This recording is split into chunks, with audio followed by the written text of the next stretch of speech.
O ato de disciplinar é o ato de aplicar a doutrina bíblica, a sã doutrina, a doutrina que Jesus deixou nos evangelhos e os apóstolos deixaram nas cartas.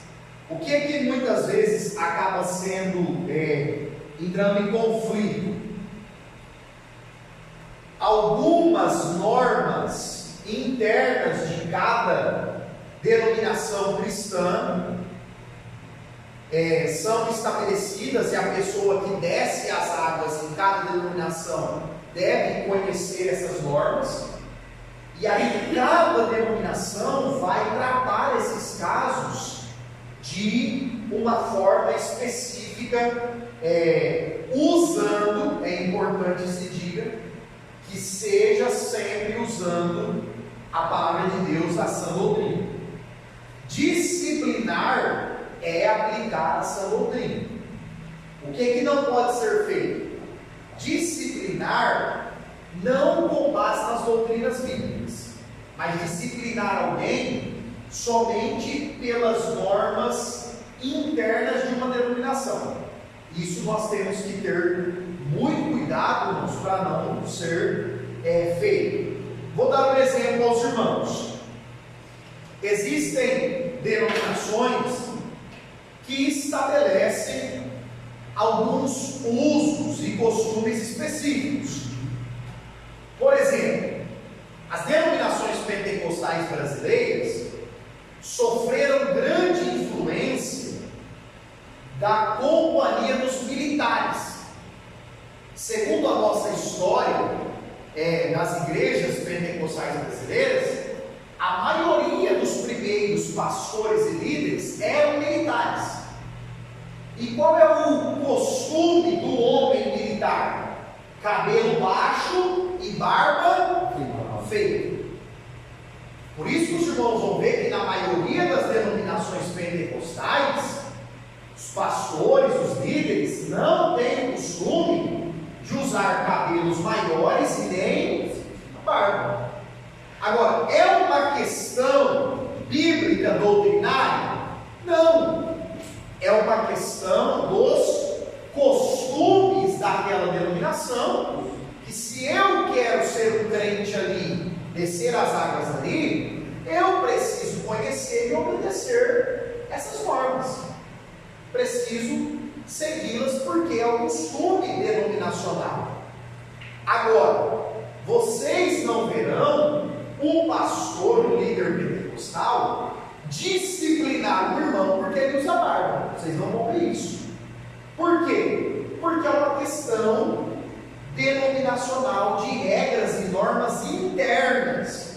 Esse irmão pode ser um membro, pode congregar, pode descer as águas. Agora, dificilmente ele vai poder atuar nessa denominação por não querer seguir essas normas internas que não são doutrinárias, são a nível denominacional. Mas é a interpretação do Coríntios 10, aonde fala que a mulher tem que gostar de específico. Isso. E o homem não tem que gostar. Isso, exatamente. Aí, irmão Vivaldo, o que ocorre? Nessa questão, principalmente do cabelo, que Paulo ensina em Coríntios, e tem uma questão muito legal, cultural envolvida, o que é que Paulo está ensinando ali? Que o homem deve ter aparência de homem, e a mulher deve ter aparência de mulher. O que ocorria na igreja de Corinto, irmãos? A cidade de Corinto era uma cidade em que ocorria muita prostituição, muita.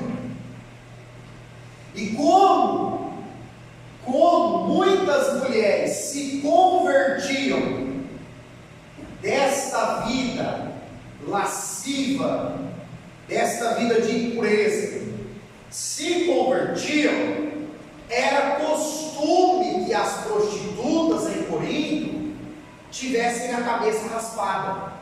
Era costume. As mulheres não tinham cabelos, as mulheres desta vida errada. E quando elas se convertiam e passavam a frequentar os cultos,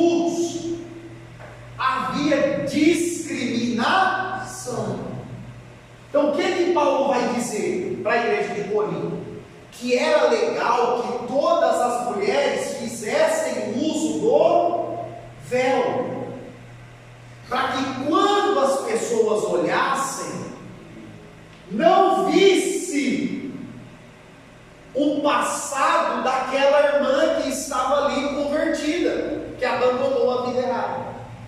Por isso que depois Paulo fala isso, como o Paulo disse, que crescido o cabelo, a mulher deve manter este cabelo de mulher crescido, porque o cabelo torna-se o véu da mulher. Então, assim, principalmente essa questão é uma questão que a Bíblia aponta, que a Bíblia estabelece, e fica de forma muito importante para nós esse ponto, que o homem deve ser reconhecido quando alguém olha com fisionomia de homem, e a mulher, quando alguém olha, deve se reconhecer que é uma mulher. Não foi só comigo que isso aconteceu, de ficar em dúvida se uma pessoa era homem ou mulher pela fisionomia. Já aconteceu isso com vocês? Não, mas acontece.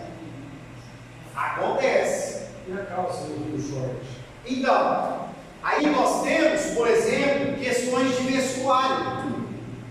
Olha só, um dia uma pessoa perguntou assim: irmão Micael, lá na lei de Moisés disse que o homem deve vestir roupa de homem e a mulher deve vestir roupa de mulher, certo? Toda roupa que é masculina no Brasil é masculina fora? Toda roupa que é feminina no Brasil é feminina fora? Vou dar um exemplo para vocês. Os sacerdotes usavam vestido.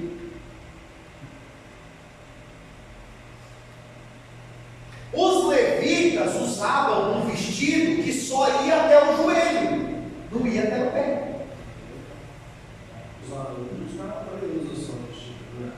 Na Escócia, por exemplo, os homens usam kilt, que para nós é uma saia.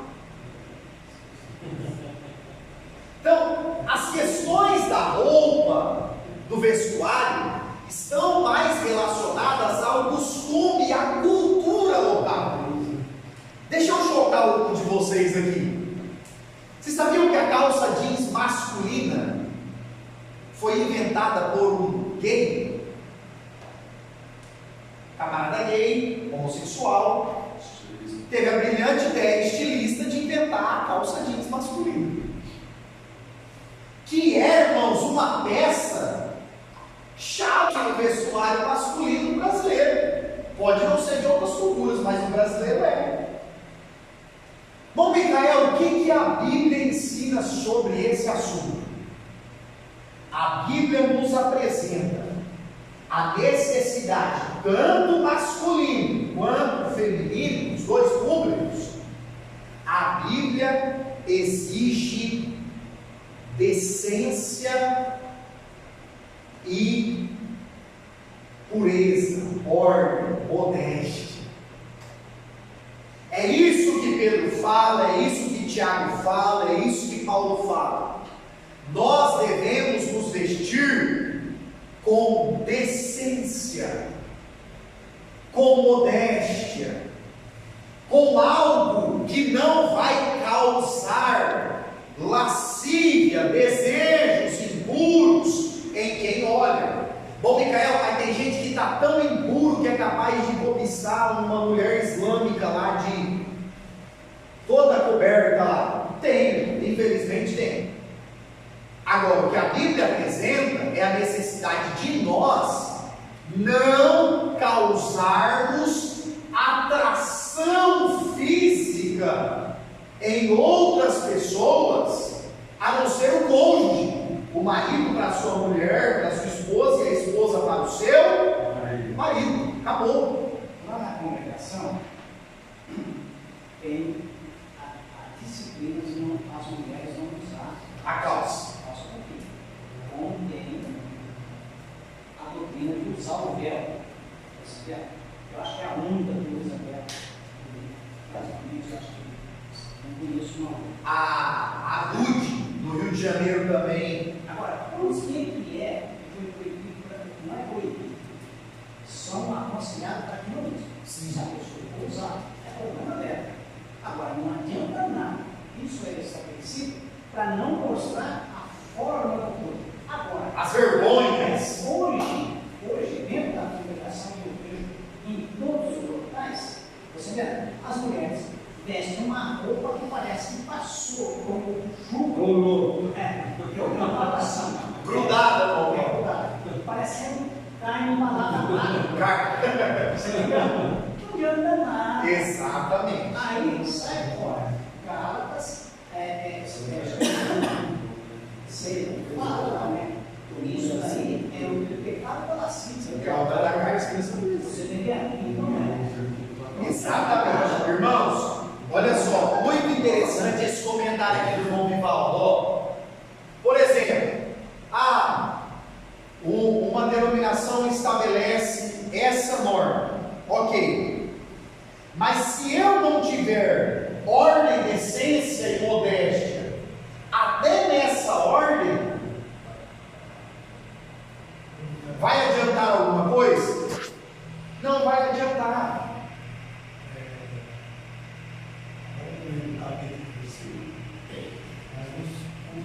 Os anciões falam que não pôr a cultura acima do mandamento. Sim, o que ocorre? Nós temos que ter esse cuidado, é bom lembrar. As questões que a Bíblia, as questões doutrinárias, as questões que a Bíblia estabelece uma norma, aí nós não podemos, de forma alguma, colocar a cultura na frente. A cultura, ela pode e deve sim ser respeitada, desde que ela não fira os princípios da palavra de Deus. Então é bom que nós lembremos disso. A cultura deve ser válida, respeitada, sim, mas quando a cultura contradiz o que a Bíblia ensina, aí nós devemos deixar a cultura de lado. Por exemplo, culturas em que o homem pode ter várias mulheres, culturas onde o camarada pode, e há, principalmente no Oriente Médio, o camarada pode casar-se com moças que são crianças. Então, são cultura lá. Cultura. Mas quando a cultura fere os princípios bíblicos, aí a cultura perde, porque aquilo que é princípio bíblico se estabelece. eu acredito que às vezes até dentro da lei existem coisas da lei que nós não podemos aplicar ela. Sagrada Escritura na nossa lei. Vamos por princípio. Nos Estados Unidos existe uma lei e é trabalhista das mulheres que se prostituem, está dentro da lei e é profissão. Profissão. E há uma luta, infelizmente, no Brasil para estabelecer. Não existe essa. Exatamente. Até mesmo, irmãos, quanto a leis, esse princípio é válido. Em Atos 5,39, a lei queria proibir os apóstolos de pregarem. E nessa ocasião, Pedro disse: nada disso. Mais importa obedecer a Deus do que aos homens. Então, quando a cultura, quando a lei, quando qualquer autoridade quer passar por cima das Escrituras, nós ficaremos com a Bíblia, com as Escrituras Sagradas. Amém? Amém. Para nós avançarmos, olha só, Paulo também vai trabalhar em 1 Coríntios, irmãos, a questão ou algumas questões relacionadas ao matrimônio, que também é chamado por nós de casamento. Qual é o padrão bíblico do casamento desde o Gênesis? O casamento deve ser heterossexual, um homem e uma mulher, pessoas de sexo distinto, um homem, um macho e uma fêmea. O casamento bíblico, ele também é apresentado por Paulo em 1 Coríntios como um casamento monogâmico. casamento polígamo é somente um homem e somente uma mulher. Já há culturas que o camarada pode ter várias, que a mulher pode ter várias. Já há culturas de atores famosos que pregam a cultura da união livre. Então, é um marido e uma mulher. Só que o dia que você quiser sair e se relacionar com outra pessoa, e eu também, está livre, não tem problema. Tem culturas que isso é praticado. Não é um padrão bíblico para o matrimônio, para o casamento. Por quê? Paulo estabelece que o casamento, ele deve ser algo honesto. Deve haver honestidade. E o que é honestidade? Paulo apresentando aqui em primeira carta aos Coríntios, que o casamento seja dentro desses padrões estabelecidos por Deus, com o marido, o homem, esforçando-se para amar a mulher como Cristo amou a igreja, tarefa difícil a nós, e a esposa sendo a adjutora, aquela que é submissa. Expliquei na aula passada, submissão, estar debaixo da missão que Deus deu ao seu marido de governar o lar. Então, quando nós, homens, nos esforçamos para amar como Cristo amou, e a esposa está ao lado, auxiliando, completando e crendo, vendo que o marido está cumprindo a missão que Deus deu, e aí o marido é uma bênção e a esposa também, o casamento se torna um matrimônio honesto, um matrimônio que glorifica a Deus. Outro ponto que Paulo apresenta do matrimônio é a sexualidade. Irmãos, Paulo era solteiro. Paulo era solteiro. Nunca casou. Possivelmente nunca casou. E ele diz: bom se todo homem fosse como eu. Por quê, Paulo? Porque quem é solteiro não tem preocupação de cuidar de uma família. Quem é solteiro tem todo o tempo do mundo para cuidar das coisas de Deus. Então, querido irmão, querida irmã, aquele que quer viver 100% só para orar, só para ler a Bíblia, só para ir à igreja, não tem problema nenhum, mas que seja solteiro. Que seja solteiro. Aí a pessoa pode viver de jejum, oração, leitura bíblica, monte, culto e glória, escola bíblica, e vira caçador de culto. Ouviu um louvor, está entrando. Segunda, 24 horas por dia. Paulo disse que esse é o solteiro. Agora, Paulo diz que por conta da sexualidade humana, e o sexo é uma dádiva que Deus deu ao macho e à fêmea. Bom, Micael, quer dizer então que o sexo é bênção? Sim, tanto para a procriação quanto para a satisfação do ser humano, porém, dentro do casamento. Fora do pecado. Fora do casamento, sendo casados, ou fora do casamento, sendo solteiro, constitui-se pecado. Então, aquilo que Deus criou como dádiva, como bênção, torna-se um erro, se for fora dos padrões estabelecidos por Deus.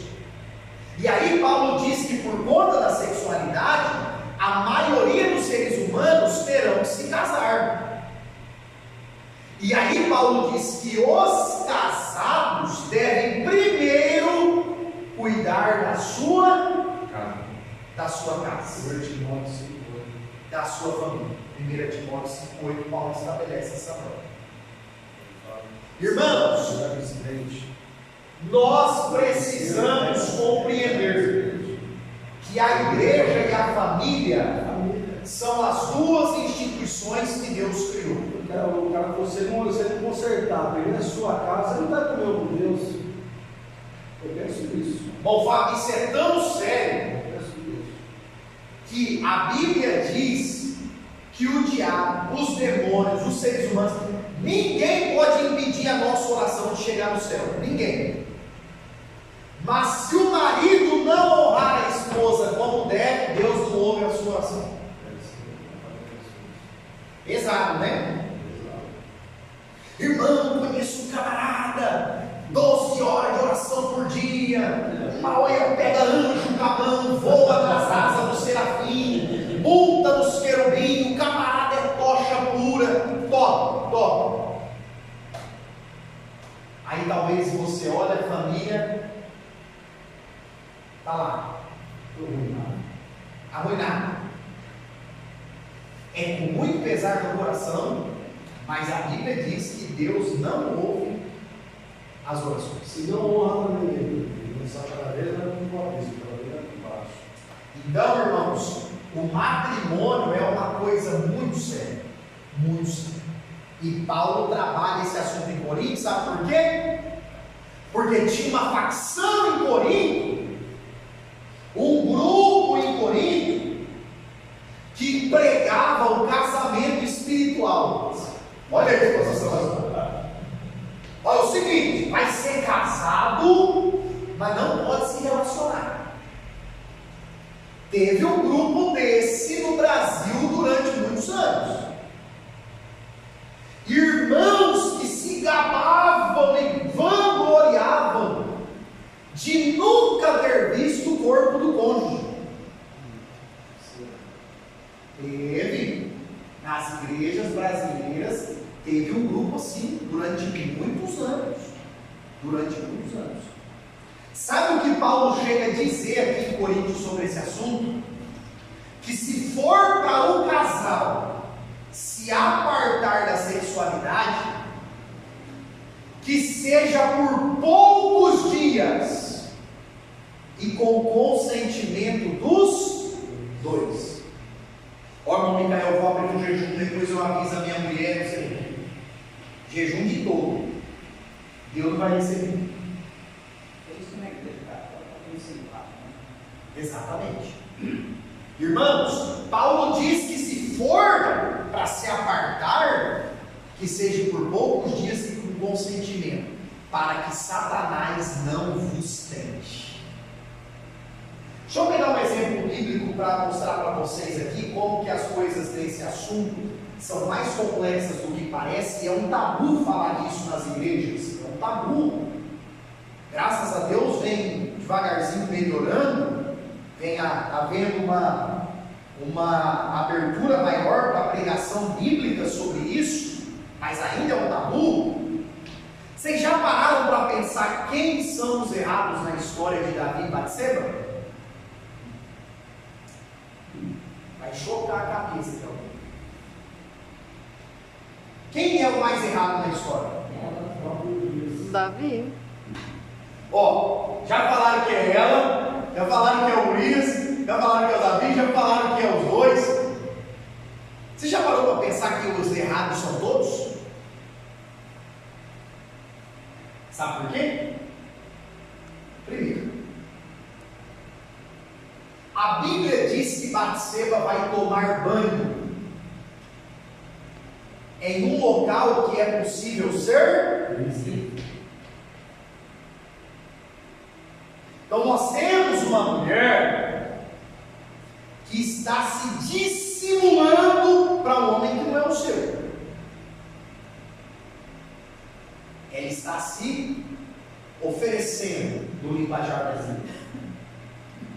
Nós temos um Davi que, quando a viu a primeira vez, deveria ter fechado a janela e a cortina e não ido mais lá. Agora, Urias também tem culpa, irmão. Sabe por quê? Que a Bíblia diz que Davi mandou chamar Urias. E quando Urias veio da guerra, Davi falou para ele: vai para casa. Faz muitos dias que você está na guerra, você precisa ver tua mulher. Bom, Micael, a intenção de Davi é impura, porque ele já tinha gravidade da Batseba. A intenção é impura, a intenção é errada. Mas realmente o homem que está na guerra há tempos precisa ir em casa ver a mulher. Sabe o que é que Urias faz? Não, meu senhor Davi, eu sou super servo. Como posso eu ir para casa se os meus irmãos estão na guerra? Ô irmão, convenhamos. Sabe o que Urias está fazendo?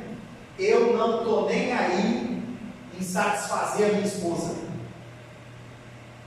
Eu vou deixar ela lá. Se ela estiver precisando relacionar, que ela procure outro.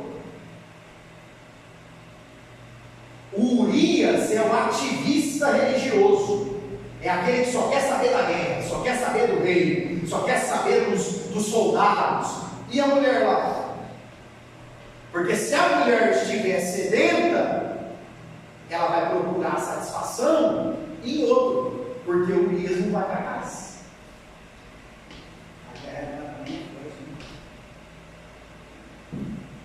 Então o Urias também tem culpa do cartão. Tem muita gente com síndrome de Urias. Muita gente. E isso não é só, irmãos, não é só nem do lado feminino nem masculino. Entenda a minha fala para os dois lados. Se a mulher quer ser 100% espiritual, o homem quer ser 100% espiritual, não quer saber de satisfazer o cônjuge, não pode casar. Não pode casar. Não tem jeito. Tem que ir para o celibato. Tem que ser como Paulo foi. Tem que abraçar o celibato e esquecer casamento. Porque no casamento, o marido precisa satisfazer a sua esposa e a esposa precisa satisfazer o seu marido. Tem até um jargão, é um pouco feio, eu peço desculpas para vocês de citá-lo, mas é interessante porque é um exemplo muito brasileiro. Mas alguém diz que só come fora de casa, ou só vai comprar uma marmita na rua, se não tem comida dentro de casa.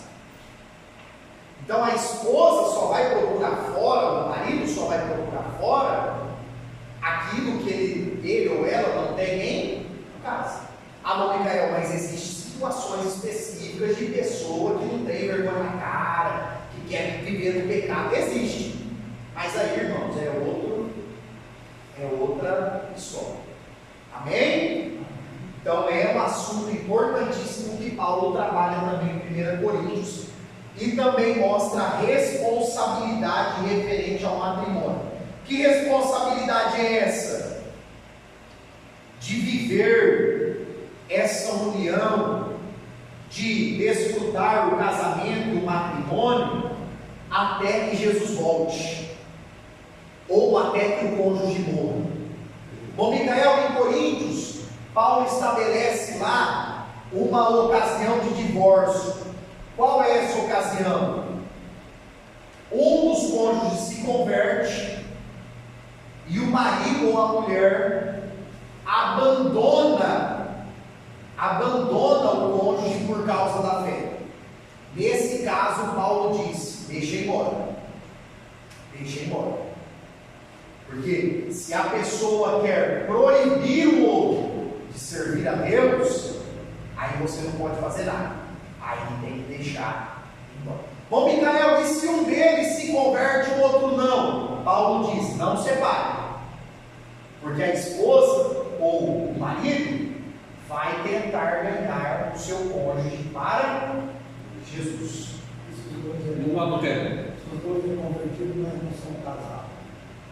E moram em união estável. Aí na cultura brasileira, a união estável.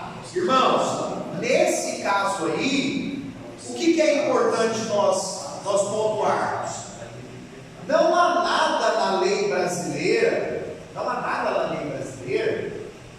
que vai impedir esse casal que se converteu e é amaciado de se casar.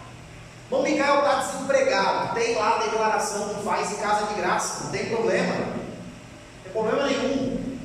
Então, não há nada que impede esse casal juntado, amaciado de se casar. Então, deve se casar para ir entrar em comunhão com a igreja. Porque é uma lei que não fere as leis divinas. Mas se eles permanecem nessa união e não se casam, é um pecado. Isso é um pecado. Assemelha-se a um casal de namorados que tem práticas sexuais que a Bíblia chama de fornicação. Então, é importante que se case, que assuma publicamente essa união diante de Deus e diante das leis. Amém? Vamos avançar. 2 Coríntios, por favor. Irmãos, capítulo 2 ainda, antes que nós vamos para 2 Coríntios, vou acelerar aqui que a hora não nos espera. Olha só, dons espirituais e a ceia. Queridos, olhem para cá, por favor. Eu sempre digo para vocês que nós vivemos tempo de extremos, sim ou não? Sim. Os extremos são muito perigosos. Então nós temos dois extremos quando o assunto é dons espirituais. Primeiro extremo são os cessacionistas. Não existe dons espirituais. Deus não vai fazer mais milagre. Esquece esse negócio. O milagre foi só para o começo da igreja e acabou. São cessacionistas. Não creem mais na atuação do Espírito Santo hoje. Qual é o outro extremo? Os espiritualistas. Quem são? Trupiquei. Olha, é o diabo. Certeza que é o próprio. Perdi a hora hoje. Foi dormir 5 horas da manhã, assistindo 10 mil filmes numa noite, comeu, jantou 2 horas da manhã, ficou passando mal, perdeu a hora para ir trabalhar. É o diabo. É o diabo, certeza, meu amigo. É capeta, certeza que é ele. Tem esses irmãos ou não tem? O diabo é o seu pai. Pronto, não olhou a água, não olhou o óleo, é o cão. Irmãos, tem os dois extremos. O que nós aprendemos na primeira carta aos Coríntios, no capítulo de número 12, que Paulo fala dos dons espirituais? Que os dons não cessaram e ao mesmo tempo nem tudo é espiritual. Agora, é um fato que os dons espirituais, o Espírito Santo é quem reparte. Quem é que reparte? Então já vai uma dica. Quando você vai orar pedindo dons, não peça ao Deus Pai nem a Jesus Deus Filho. Você tem que pedir para o Deus Espírito Santo, com exceção do dom de línguas. O revestimento de poder para ser uma testemunha mais ousada. Atos capítulo 2, que é a evidência em línguas estranhas. A Bíblia diz que quem batiza com o Espírito Santo é o Deus Filho chamado Jesus. Então quem nunca falou em línguas e deseja ser revestido de poder para ser uma testemunha mais ousada do Evangelho, deve pedir isso ao Deus Filho, Jesus. Agora, no Micael, eu queria que Deus me usasse nos dons, o dom que Ele quiser, porque é Ele que sabe qual que vai ser mais útil. Peça ao Espírito.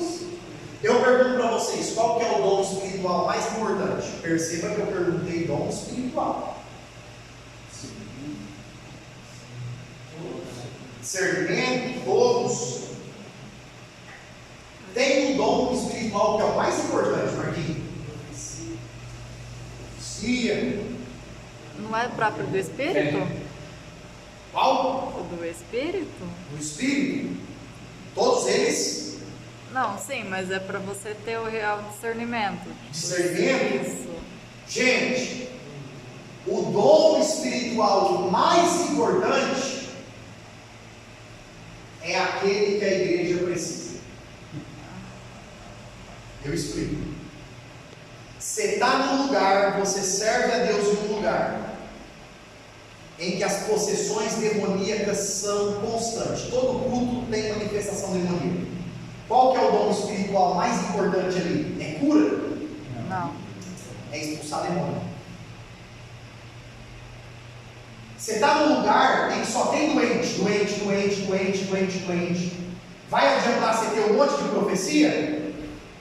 Tem que ter dons de curar.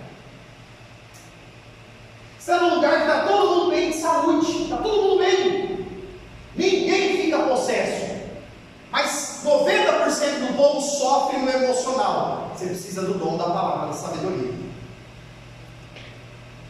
Então, o dom espiritual mais importante é aquele que a igreja local precisa. E geralmente Deus vai dar a nós, ou vai nos usar no dom espiritual que a igreja mais necessita. Amém? Amém. Agora o livro coloca para nós o seguinte: dons essenciais. Esses dons todo crente tem que ter: a fé, a esperança e o maior deles é o amor. Por quê, irmãos? A gente precisa de fé para quê? Para ser salvo. Fé para ver o sobrenatural, sim ou não? Sim. Então, há os tipos de fé. Lá no céu vai precisar de fé? Não. Não vai, porque nós já vamos para lá. A esperança é para guardar a vinda de Cristo. Jesus vem e nos arrebata. Precisa de esperança? Não. Agora, nós vamos continuar amando a Deus por toda a eternidade. Por isso que Paulo diz em 1 Coríntios 3,13 que o maior dom é o... Agora, é dom essencial, não é dom espiritual, não é dom de atuação na igreja. Quais são os dons de atuação na igreja? Vai vir agora, ó. Dons dinâmicos, curas, maravilhas. Bom, Micael, um exemplo de maravilha: não chove, você ora e chove. Pessoa não tem um membro do corpo, alguém ora, nasce o membro. Cresce o osso na perna, do braço. Isso é maravilha. Maravilha. Isso é maravilha. Não tem comida. Pega 5 pães, 2 peixes, alimenta uma multidão. Isso é maravilha. Bom, Micael, nunca vi. Pode ser que nunca veja, que eu nunca veja, ou você. Mas existe, se o Espírito Santo quiser atuar através dos crentes com o dom de maravilhas, ele pode. Discernimento de espíritos.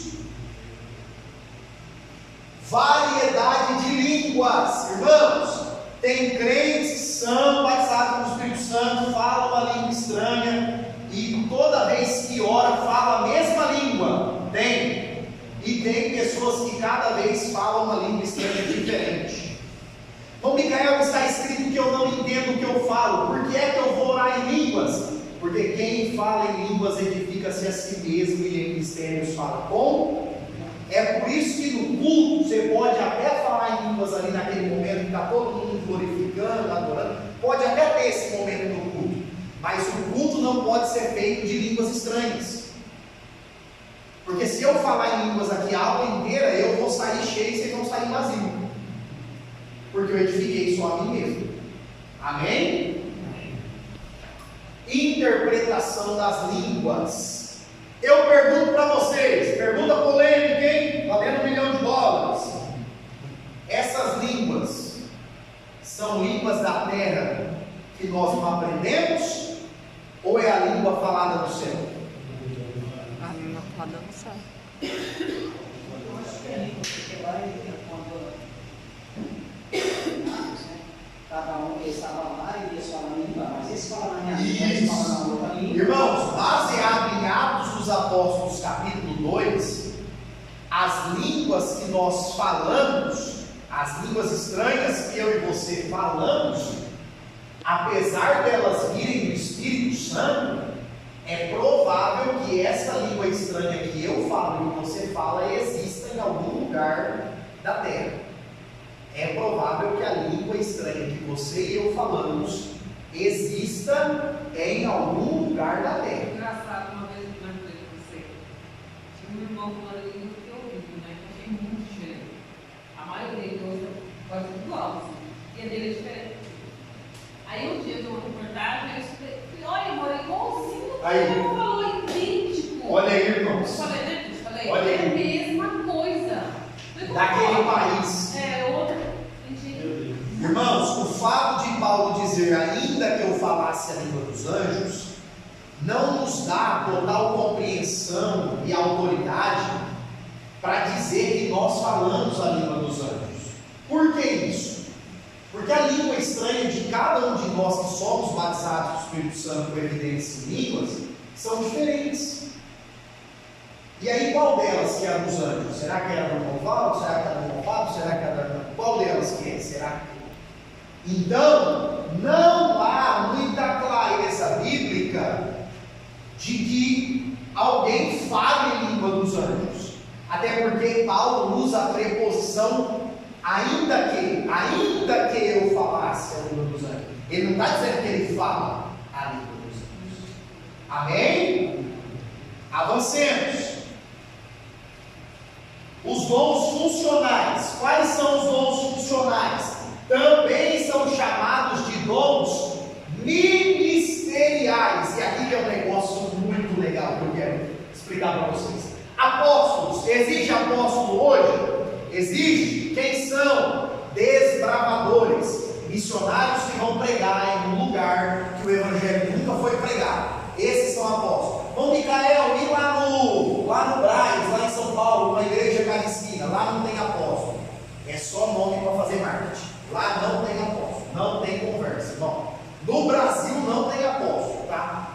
A não ser que seja lá no Ribeirinho, lá numa tribo indígena, onde ninguém nunca pregou, e aquele povo escuta falar de Jesus pela primeira vez, aí pode ser apóstolo. Se não, é só marketing gospel. Tem um apóstolo aí, tem igreja. Tem. Aqui na cidade acho que tem apóstolo também. Meu Deus. É.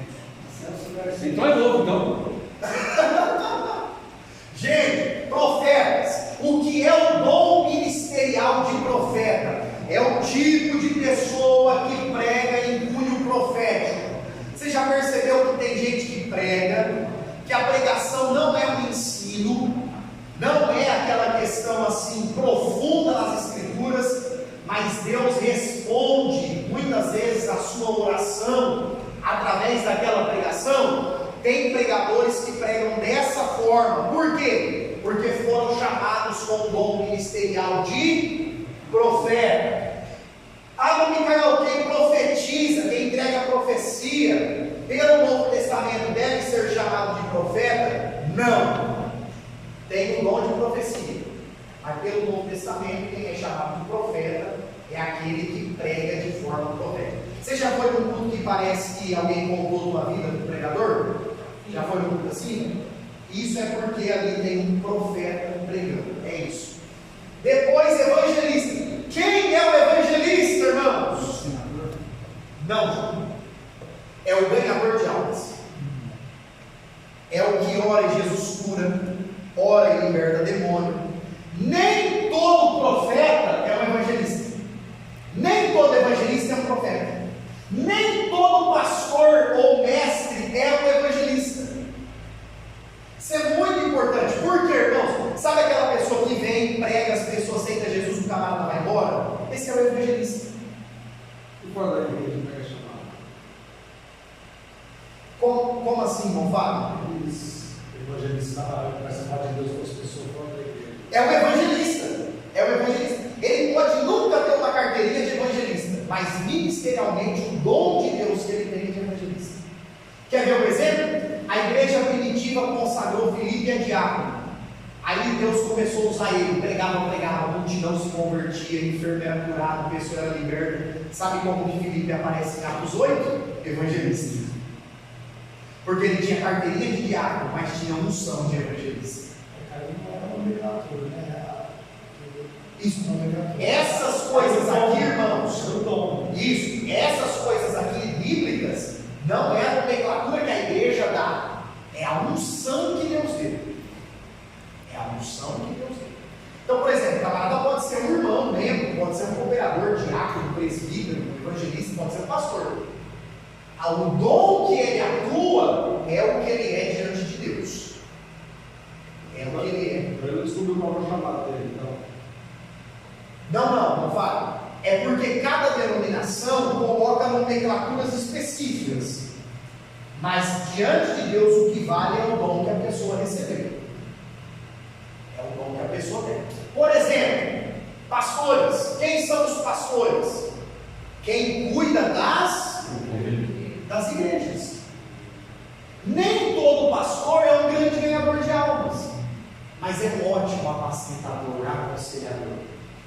Nem todo pastor é um mestre, é um ensinador da palavra, mas para cuidar ele é uma bênção. E por fim, irmãos, o mestre, que são os ensinadores. Bom, Micael, alguém pode ter mais do que um desses dons ministeriais? Sim, pode ter vários. Agora, depende da forma que o Espírito Santo quer usar aquela pessoa. Não adianta você querer cobrar de um mestre que ele pregue no culto e milhares se convertam. Não adianta, não vai. E não adianta você querer cobrar que o evangelista venha aqui dar uma aula. Não adianta. Repito para vocês, a gente pode ter mais do que um desses dons. Pode.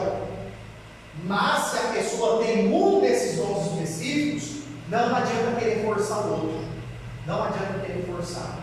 Que não vai fluir bem. Não vai fluir bem. Bom, Micael, uma prova que Deus me chamou nesse dom aqui. Primeiro, talvez você corria dele e Deus te chamou.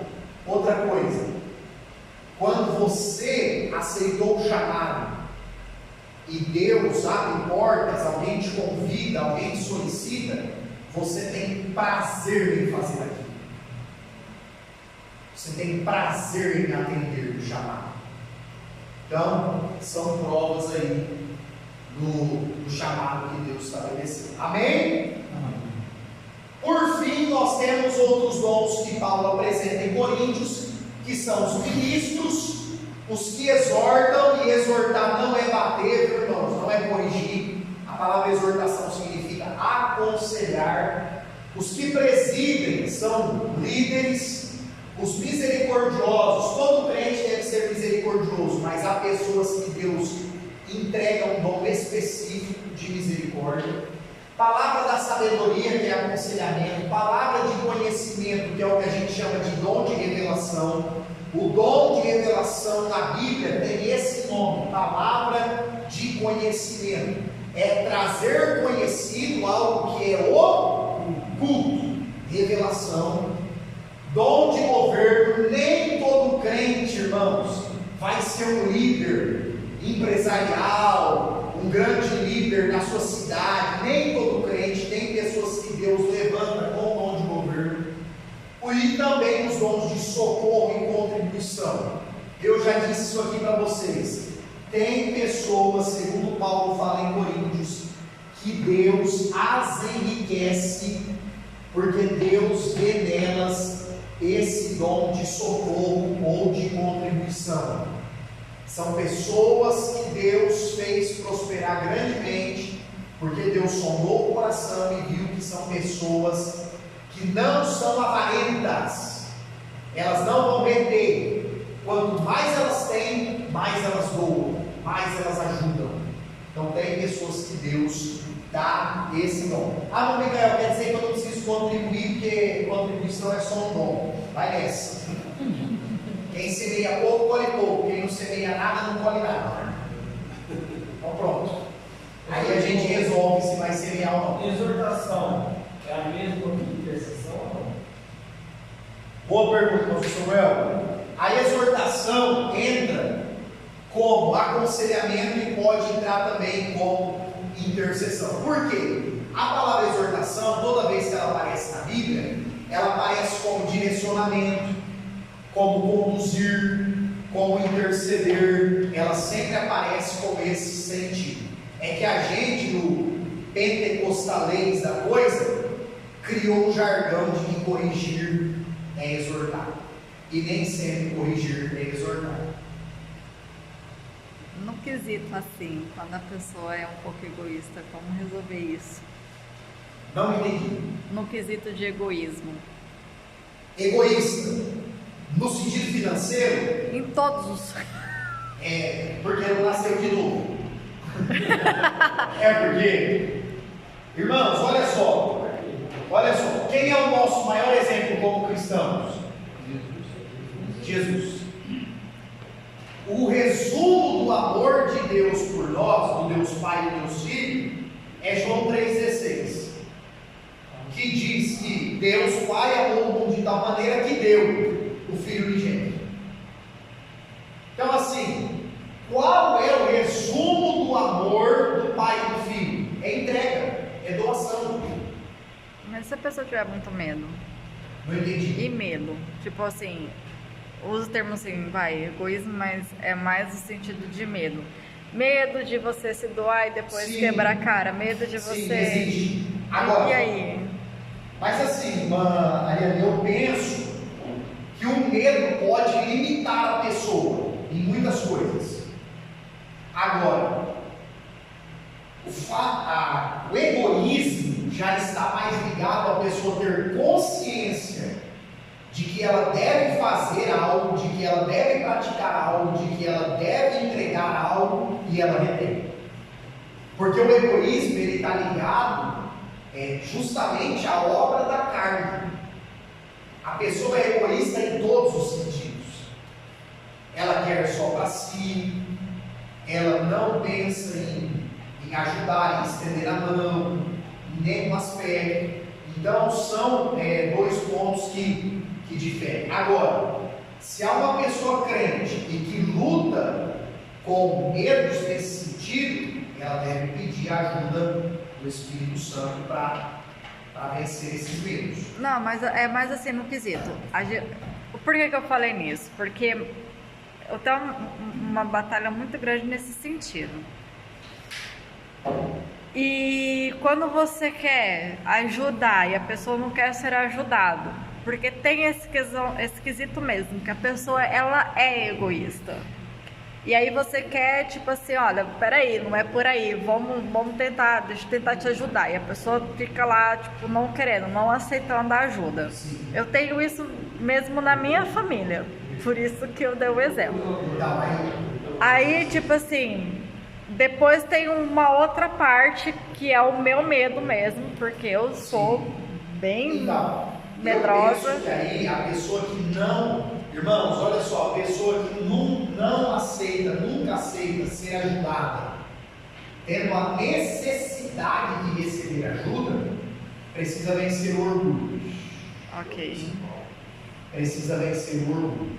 E agora, a pessoa que é egoísta no sentido de ter muito medo, ela também deve fazer uma análise para ver se a raiz disso não é o orgulho, que pode muitas vezes nos impedir de ser pessoas doadoras como o Evangelho nos ensina. No meu Nós caso, devemos ser. é mais no quesito de amor. Eu Pessoal. tenho, como que eu posso dizer? Eu sou Mas muito antissocial, assim, eu não Sim. sei me relacionar muito bem com as pessoas. Mas aí é uma característica mais de personalidade do que de egoísmo, né? Aí é uma questão mais de traumas, de problemas passados, Tá. e de fé. Entendi. Ok. Irmãos, olha só, para a gente concluir esse capítulo aqui,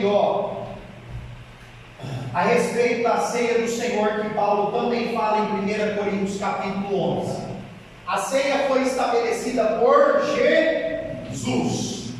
Mateus 26, Marcos 15, Lucas 22. O que é a ceia no quesito humano? Ato de comer o pão e beber o cálice. Bom, Micael, eles bebiam vinho com álcool ou sem álcool? Com álcool. Larga dessa besteira de achar que o vinho da Bíblia não tinha álcool. Isso é uma explicação falsa de alguém que não estudou, infelizmente, e não teve coragem de te dizer que era com álcool, por medo de você passar no bar e encher a cara. É isso aí, ponto. Agora eu vou explicar para vocês. O vinho da Bíblia tinha álcool sim, 0,7% no litro. Ou seja, era um suco de uva que fermentava por causa do calor. E o teor alcoólico era mínimo do mínimo do mínimo. Hoje as bebidas têm 7% em 100 ml. E não é fermentação natural. É o homem que vai lá e taca álcool na bebida. Então o fato do vinho da Bíblia ter álcool não é uma porta aberta para que nós bebamos a bebida alcoólica. Não é uma porta aberta como algumas pessoas querem defender. Bom, Micael, então como é que a Bíblia fala que as pessoas ficavam bêbadas? Justamente por isso que Paulo escreve sobre a ceia. Sabe o que acontecia em Corinto, irmãos? Eles se reuniam para cear aqui. Uns começavam a comer igual louco. Come. Passa mal de tanto comer. Outros pegavam o suco de uva fermentado e bebiam. 1 litro, 2 litros, 3 litros, 4 litros. Porque, irmãos, convenhamos, o suco de uva puro é delicioso, sim ou não? Sim. Delicioso. Você compra lá aqueles de 20 reais que vem quase nada, 20, 30 conto, porque é suco mesmo de uva, é uma delícia. Agora, o que Paulo vai dizer na ceia? Vocês não se reúnem para fazer memória da morte e ressurreição do Cordeiro. Vocês não se reúnem para celebrar que o sangue do Cordeiro livrou vocês da morte. Vocês se reúnem para condenação. Por que, Paulo? Porque uns estão na glutonaria, comendo igual louco, e outros estão se embriagando. Aí Paulo diz assim: quando vocês se reunirem para celebrar a ceia, esperai uns pelos outros. Sabe o que é esperar uns pelos outros? Na hora de comer do pão, que todos só comam do pão. Na hora de tomar o cálice, que todos só comam do cálice. Bom, Micael, necessariamente todo mundo tem que ficar com o pão, com o cálice na mão e esperar uns pelos outros? Pode ser feito e pode não ser feito. Aí é uma questão denominacional. Agora, o que a Bíblia estabelece é hora de comer o pão e lembrar da carne de Jesus que foi esmagada na cruz. Todos só vão comer pão. Hora de tomar o cálice e lembrar do sangue derramado. Todos só vão tomar o cálice. É isso que Paulo está ensinando. Amém? Amém. E o comer e beber indignamente não é, irmão, somente o fato da pessoa estar em pecado. Não. De forma direta, todos nós somos indignos de participar da ceia. Todo ser humano é indigno da ceia, de participar da mesa do Senhor. Bom, Micael, então o que Paulo está dizendo ali? Que nós não podemos ir para a mesa do Senhor de forma indigna. E o que é ir para um culto de ceia de forma indigna? É você chegar na porta da igreja e dizer: hoje é ceia, nem sabia. Hoje é ceia, nossa, legal. Você não lembrou do sacrifício de Jesus. Não lembrou do sangue derramado, do corpo moído na cruz. A pessoa não leu um texto bíblico, não fez uma oração, não agradeceu a Deus pelo perdão dos pecados. Aí vai participar da ceia, aleluia. Vai comer e beber indignamente. Vai comer e beber indignamente. Porque Paulo diz, irmãos, que o comer e beber indignamente é não discernir o corpo e o sangue do Senhor. A pessoa só está comendo pão e bebendo suco. É por isso que eu sou a favor da ceia somente para os crentes batizados. Há uma teologia legalista sendo pregada no Brasil, e tem igrejas várias que fazem isso, que dão a ceia para todos, dá a ceia para os visitantes não crentes. Eu pergunto para você, uma pessoa que está morta no pecado, ela tem discernimento do que é o corpo e o sangue do Senhor? Se eu, como líder, dou a ceia para o descrente, eu estou fazendo ele comer e beber indignamente. E aí, o que a Bíblia fala sobre isso? Que o líder vai ser julgado.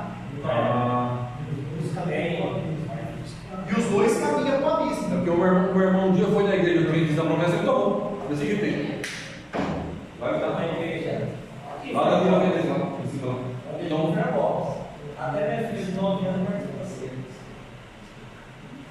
Agora, irmão, se a pessoa não está apta, olha aqui para mim. Se a pessoa não está apta a confessar Jesus publicamente no batismo, por que ela está apta para discernir o corpo e o sangue do Senhor e ceiar? Só uma coisa. A camarada passar 3 meses sem ceiar. Então, Rogério, aí não há uma norma bíblica. Até porque, irmãos, olha aqui, nenhuma igreja faz isso. Mas a igreja de Atos fazia ceia todo domingo. Na minha humilde opinião, era o que nós deveríamos fazer. Todo domingo? Na minha humilde opinião, era o que todas as igrejas evangélicas deveriam fazer. A ceia todos os domingos. A católica é toda a missa. É verdade, de manhã à tarde. Ah, todas as missas. Durante a semana também. Aí a gente já foge. Agora, irmãos, a Bíblia não estabelece se toda semana, todo mês ou todo ano. Aí é de cada denominação. O que é importante? Que quando vos ajuntais para comer, seja para memorial da morte e ressurreição do Cristo. Ó, você vai no culto de ceia, não canta um hino da morte e ressurreição de Jesus. Não faz uma leitura da morte e ressurreição de Jesus. A pregação é sobre vitória, milagre, sonho, bênção, Deus vai te dar isso, aquilo. Não tem uma pregação sobre a morte e a ressurreição de Jesus. Vai ceiar, todo mundo come e bebe dignamente.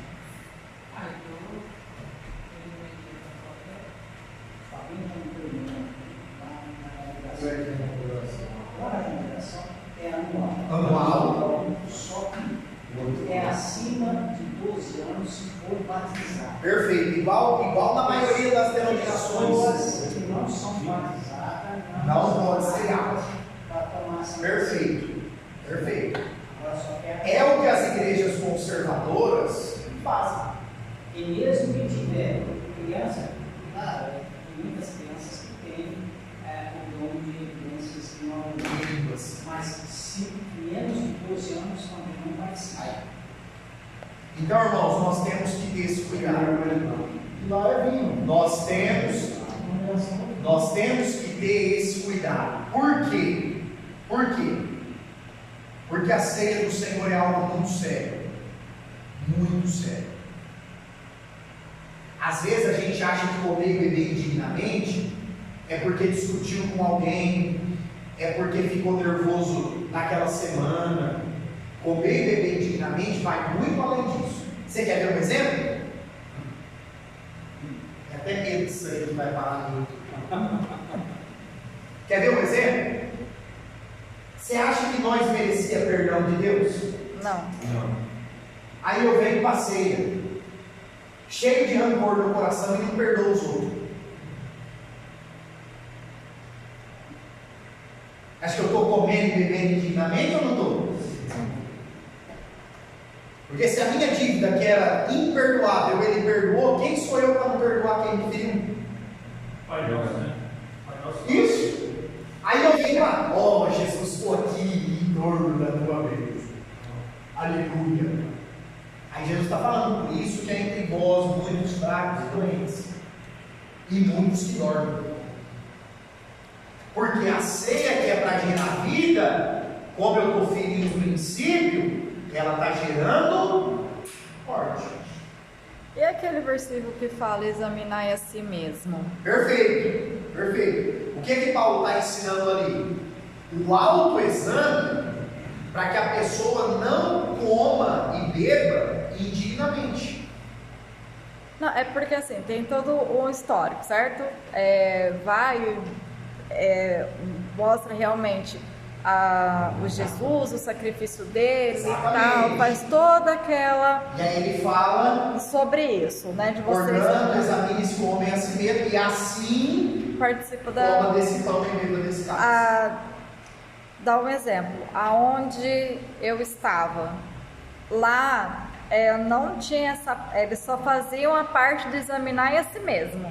Tinha lá todo o culto que era totalmente aleatório, né? Tipo, tinha várias outras pregações, e aí depois, na hora que chegasse na ceia, nesse momento da ceia, e aí falava, examina a si mesmo. Eu nunca tomei a ceia. Resumindo, eu não tomava, porque, tipo, na minha concepção... Você se examinava e não tomava? Não. Irmãos, agora é fato. No dia a dia, acontece falhas, erros em cada um de nós, e é mediante isso que nós devemos nos examinar a nós mesmos. Agora, o que deve se tomar cuidado? Para não se rejeitar a ceia por qualquer motivo. Você sabe o que acontece? É que a gente acha mais fácil ficar sem tomar ceia do que liberar um perdão. A gente acha mais fácil ficar sem tomar ceia do que sentar com a esposa e dizer, me perdoe que eu respondi mal. A gente acha mais fácil ficar sem tomar ceia do que pedir desculpa para alguém que a gente feriu. E aí Deus não sonda a ação, Deus sonda a motivação. E aí não está adiantando ficar sem tomar. Eu perguntei, a pessoa passa um mês sem cear, não justifica. 2, 3. O ideal nesse caso é que haja uma procura dessa pessoa ao seu líder e também haja uma procura do líder a essa pessoa. Aí você procura essa pessoa deixa que está tudo bem. Você vai falar para ela não tá, porque se não sei como não tá tudo bem. Aí disciplina, né? Eu penso que aí deve se tentar conversar com essa pessoa, até que ela exponha realmente o que está acontecendo. Isso no caso do líder, né? De um pastor. Se Jesus vir, é feito para falar daqui. Se você seguir a ser essa pessoa, você vai ser condenado. O pastor, o que nós precisamos entender? Um pastor local, ele não tem o poder de dar ou não a ceia ao irmão. Agora, mediante isso, ele pode aconselhar que a pessoa não tome. E aí, se a pessoa toma, a responsabilidade dela. Aí você põe no grupo, gente, Santa Ceia, coloca na cidade, quem não puder ir, avise, justifique. a pessoa não avisa. Exato. Tudo isso tem uma. Eu só levo a ceia se a pessoa pedir. Ou enfermidade, exatamente, perfeito. Irmãos, outro ponto, gente. Não podia nem tocar nisso. Essa questão de levar a ceia.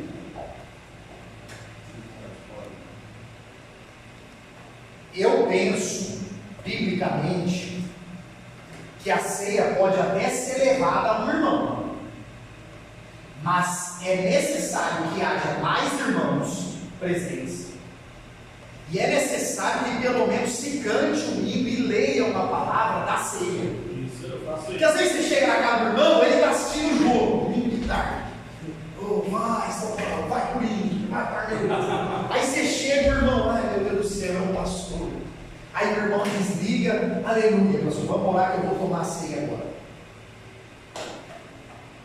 Há um um espírito ali, um clima, uma comunhão, fazendo memória da morte e ressurreição de Jesus? Não há.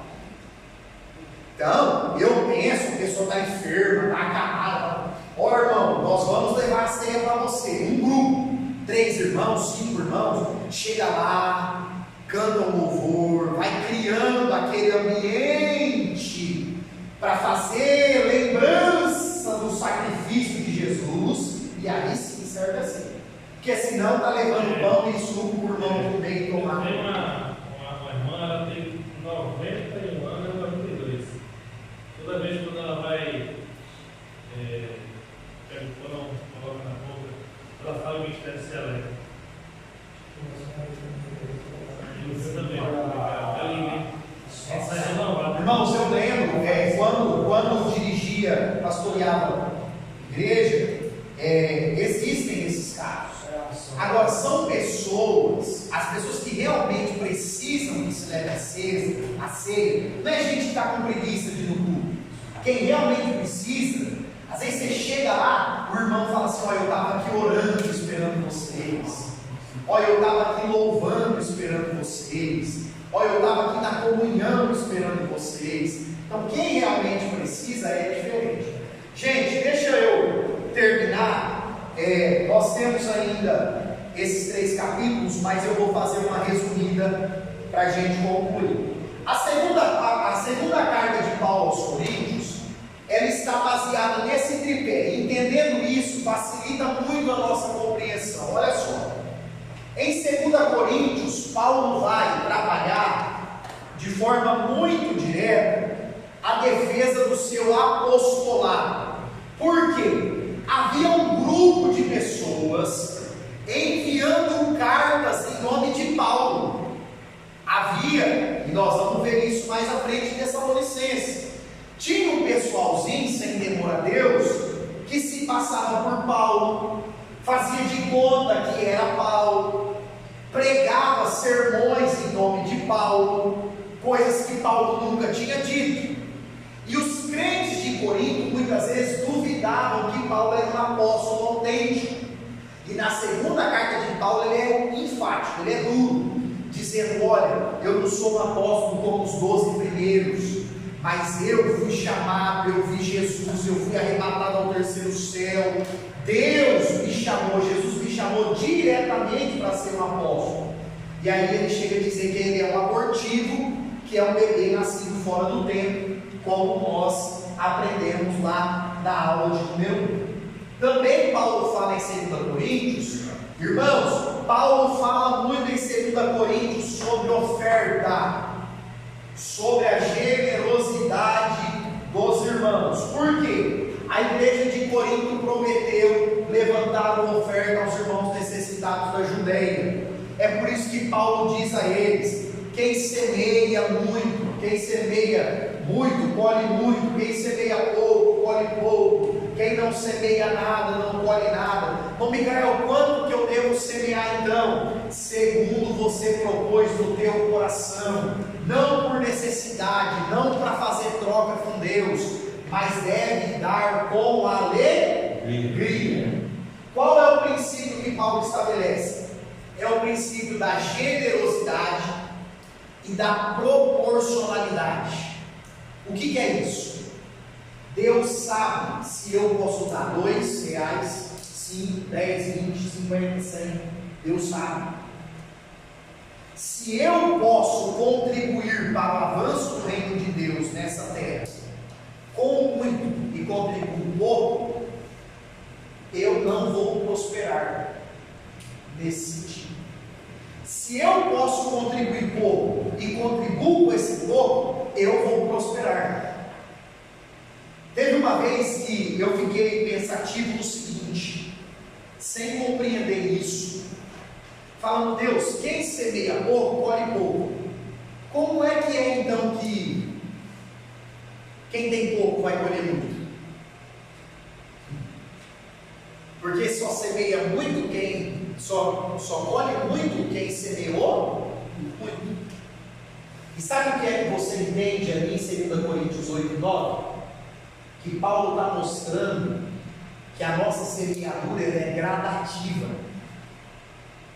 Hoje, talvez, você pode contribuir lá na sua igreja com X por mês. Só que naquela semeadura que é pouca, Deus vai fazer você colher um tanto. Capaz de fazer você ir aumentando gradativamente a tua capacidade de semear. Tem que ser com amor também. Perfeito, perfeito. Aí eu vou dar, porque senão vai falar que eu não dei, Deus não recebe. Isso aí é só dentro da igreja ou pode ser fora da igreja também? Também podem ser realizadas ofertas com sentido fora do templo. Agora, irmão Fábio, é bíblico que o crente deve ajudar ali onde ele está também. Exatamente. Perfeito. É só isso. Perfeito. Por que isso, irmãos? Quando nós, algumas igrejas, trabalham com o princípio do dízimo e das ofertas, outras trabalham apenas com o sentido da oferta. Em resumo dos dois, o que é que Deus estava estabelecendo, tanto para Israel na antiga aliança, quanto para a igreja na nova aliança? Dois princípios: gratidão. Quem entrega o dízimo, ou quem pratica as ofertas, ele é grato, porque ele sabe que ele não é dono do dinheiro, ele é só um administrador. Então é gratidão, e segundo, a intenção de fazer o reino avançar na terra. Quando nós contribuímos financeiramente na igreja local, nós estamos dizendo a Deus: eu quero que o teu reino avance aqui onde eu estou. Eu quero que o teu reino avance aqui onde o Senhor me colocou. É por isso, irmãos, é por isso que aquele que experimenta a bênção de colher o resultado da sua semeadura nunca para de contribuir. Bom, Micael, o camarada ficou desempregado, ficou. Mas se alguém ir lá e der 100 reais para ele, ele tira nem que for R$1 para oferta. Pode perceber. Pode perceber. O camarada ficou desempregado, está vivendo de cesta básica. O dia do quilo ou da mesa das primícias, ele leva nem que for um saquinho de sal. Aí alguém olha e fala: irmão, mas você nem nada não tem. Ele fala: não tem nada, mas no pouquinho que Deus me socorreu, eu posso socorrer alguém também. Por quê, irmãos? Porque quem tem o coração grato a Deus e quer que a obra de Deus avance, nem que for no mínimo, ele vai fazer. Ele vai fazer. É a experiência Da viúva. Perfeito, Paulo. Perfeito. A experiência da viúva ali é perfeita, porque é justamente isso que Jesus mostra. 2 moedinhas ali, irmãos, naquela salva de oferta não era nada. Aí Jesus olhou e falou: o maior contribuinte do dia é ela. Por que, Jesus? Porque todo mundo dava o resto, todo mundo dava o que sobrava, dava por dar. Ela não, ela se esforçou para poder. Irmãos, deixa eu falar uma coisa aqui. Os dois extremos são difíceis, tá? Quem ganha um salário mínimo, contribuir com 100 reais é muito, sim ou não? Sim. E quem ganha 100 mil, tem que parar todo mês e pensar: eu vou dar uns 10 mil? Vou dar 15 mil? Vou dar 20 mil? É muito difícil para quem ganha 1.000 dar 100. Mas também é muito difícil para quem ganha 100, dá 10, dá 20 mil. Porque 100 reais para quem ganha 1.000, talvez é a luz do mês, é o leite das crianças do mês. E 10 mil para quem ganha 100, o camarada fala: eu posso comprar uma moto todo mês, eu vou ajudar a obra. Ajudar a obra, hein? Bom, Micael, o que é que Deus abomina nessa conversa? Só uma coisa: mentira e enganação. Isso aí é terrível. E Ananias e Safira morreram em Atos 5 por causa disso. Eles chegaram nos apóstolos e disseram: está aqui a nossa oferta, é tudo que nós temos. Os apóstolos disseram: ninguém aqui pediu tudo. Não, mas a gente quer dar tudo. Chegou lá, era mentira. Morreram os dois. Morreram. Bom, Micael, Deus sabe que o meu coração é só para dar um 10. Então deu 10 de coração. Não dê 10 e saia por aí falando que deu 100, não. Não recebe, essa pessoa dá. Não, vamos falar. Primeiro, que Deus não recebe. Segundo, que é perigoso. Porque Ananias e Safira foram mortos no tempo da graça. Não foi no tempo da lei, não. Na internet tem um monte de blogueiro que vai pegar um mendigo lá e fica filmando. Já recebeu o galardão. Já recebeu o galardão.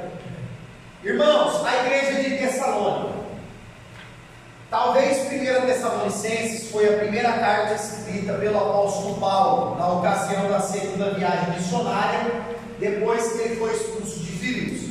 Era uma cidade muito top, Tessalônica, entre 200 e 300 mil habitantes, e Paulo enviou Tito e Timóteo para lá para ver como estava aquela igreja, aqueles irmãos. A igreja de Tessalônica era uma igreja muito boa e dava ótimo testemunho diante da sociedade. É por isso que Paulo trata eles como uma família. Paulo chamou os tessalonicenses de irmãos 18 vezes na primeira epístola e 9 vezes na segunda. Ou seja, era um povo muito crente, muito amado, era um povo que havia se convertido verdadeiramente. O que Paulo trabalha na primeira carta? Alguns elogios e exortações. Exortações no sentido de conselhos. Que conselhos? Para que eles continuassem buscando a santificação. Olhe para cá, deixa eu dizer uma coisa para você. Há um risco muito grande quando um grupo de crentes está sendo fiel a Deus ali bonitinho. Há um risco muito grande. Qual é? Achar que alcançou a perfeição. Um dia um irmão disse assim: eu nunca fui como Pedro, porque eu nunca neguei Jesus. Irmãos, todos nós já negamos Jesus. Talvez não diante de uma feira, mas toda vez que a gente peca, que a gente erra, a gente negou o Cristo que nós servimos. Então, nós temos que tomar cuidado.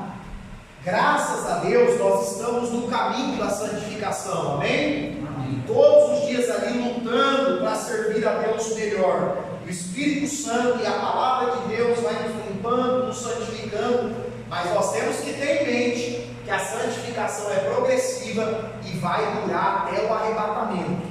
Ninguém será plenamente perfeito aqui nessa terra. Ninguém. Só Jesus foi. Então, nós não podemos nos acomodar. Já estou bem assim, eu já oro, eu já leio a Bíblia, já estou 100% crente. Tomemos cuidado. Tomemos cuidado.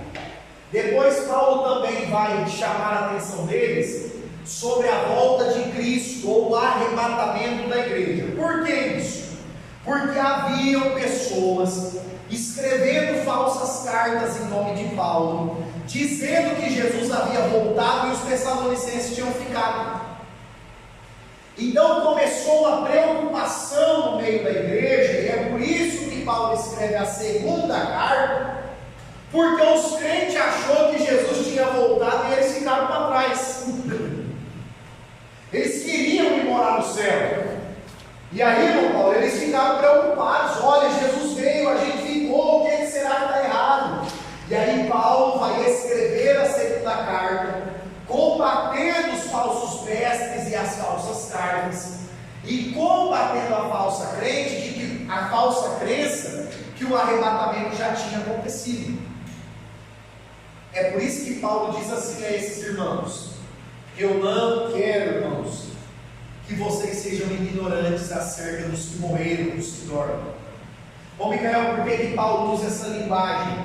Porque Tessalônica é uma cidade grega, e os gregos tinham a ideia da morte como dormir. Paulo está usando a linguagem deles. Não é que quem está morto está dormindo. Segundo Jesus em Lucas 16, quem está morto está consciente. Aí Paulo diz, porque no momento em que Jesus vier nos ares, primeiro vai ressuscitar os mortos, e depois os vivos serão arrebatados com Cristo nos ares. Ou seja, Paulo está dizendo, você vai saber quando for exatamente o momento do arrebatamento, porque os salvos que morreram vão ressuscitar primeiro. E aí sim nós que estivermos vivos seremos arrebatados. Por fim, irmãos, Paulo também trabalha em 2 Tessalonicenses um pouco desse assunto chamado empreendedorismo, o ato de empreender. Por quê? Isso eu explico. Havia um grupo na igreja de Tessalônica que não queria trabalhar porque Jesus breve voltaria. Você conhece uns irmãos assim ou não? Eles não querem trabalhar, eles não querem cuidar de suas famílias, porque Jesus vai voltar, vai ficar tudo aqui mesmo, então eu vou vivendo aí do jeito que dá. Sabe o que é que Paulo chega a dizer em 2 Tessalonicenses? Depois você leia, está no livro aí, vocês vão ler. Paulo chega a dizer assim, ó, diga para eles que quem não quer trabalhar, que não coma. Toma, só isso. Quer viver na preguiça? Quero, Jesus breve vem. Então não come, vive de jejum a vida inteira. Pronto. Ou Jesus vem ou você morre de fome. Defina lá. Paulo diz, para os que não querem trabalhar, diga a eles que não comem. Por quê, irmãos? Paulo vai falar em 2 Tessalonicenses que é bom que o crente trabalhe. E sobretudo que o crente tenha liberdade, que o trabalho do crente permita que ele tenha liberdade para também poder servir a Deus. Sabe uma oração que eu faço aqui todo domingo de manhã? Como, por misericórdia de Deus, estou nesse tempo como superintendente de escola bíblica dominical aqui na igreja sede, eu oro todo domingo de manhã para Deus dar outro trabalho para os irmãos que têm que trabalhar de domingo. É uma oração que eu faço, porque eu sei que tem irmãos que têm que trabalhar de domingo e estão impedidos de ir à igreja, e ainda não apareceu outra porta que não trabalhe aos domingos. Então eu oro por eles, para Deus abrir uma outra porta de emprego, para que eles tenham liberdade de poder trabalhar, trazer o pão para casa, cuidar bem da família, mas também ter liberdade para servir a Deus. O senhor é pastor de igreja, o senhor sabe. Principalmente isso acontece muito com o novo convertido. O camarada se converte, aí todo convertido de verdade, irmão, ele sabe que tem que trabalhar, viu? Esse negócio de preguiçoso é porque não é crente. Aí o camarada fala, precisa arrumar um serviço, tal. O que acontece muito? Arruma serviço que impede de ir na igreja. Daqui a pouco já para na fé. Daqui a pouco a pessoa diz. Eu passei 3 anos aqui na empresa e eu não ia no seguro. Só ia quando eu vinha parado. E eu não quis isso para mim, para mim. E eu larguei o emprego lá. Larguei o emprego. Irmãos, olha só, nós precisamos ter essa sensibilidade. Nós precisamos. Por quê? Porque muitas vezes, muitos irmãos não têm outro trabalho. Não é porque a pessoa não quer, ou é porque Deus impede a pessoa de ir para outra coisa, ou é porque aquela outra coisa pode impedir a pessoa. Deixa eu contar para vocês sabem que eu não fico a aula contando experiência, testemunho, porque tem muito conteúdo, não precisa. Quando eu era dirigente de igreja, por quase 5 5 anos, Deus nunca permitiu eu vincular numa firma. E eu orava, pedia, e jejuava, e fazia entrevista. E eu tenho, pela bondade e misericórdia de Deus, algumas formações fora a teologia que eu fiz quando jovem. E não abria nenhuma porta. E Deus falava para mim: como é que você vai atender? E aí, por exemplo, cerimônia fúnebre, porque não existe culto fúnebre, né? Cerimônia fúnebre. Bom, Miguel, você pode vir? Claro que eu posso. O irmão ficava doente, eu ia na Santa Casa, na mesma hora. Alguém tinha um problema familiar, parava tudo e ia lá. Por quê? Porque naquele tempo Deus me queria como um pastor. Então o trabalho que Deus gerava para mim, Ele me permitia completamente atender as demandas da igreja que eu estava cuidando. De dezembro de 2018 para cá, eu atuo mais no dom de mestre e pregando como evangelista, não atuo mais como pastor local.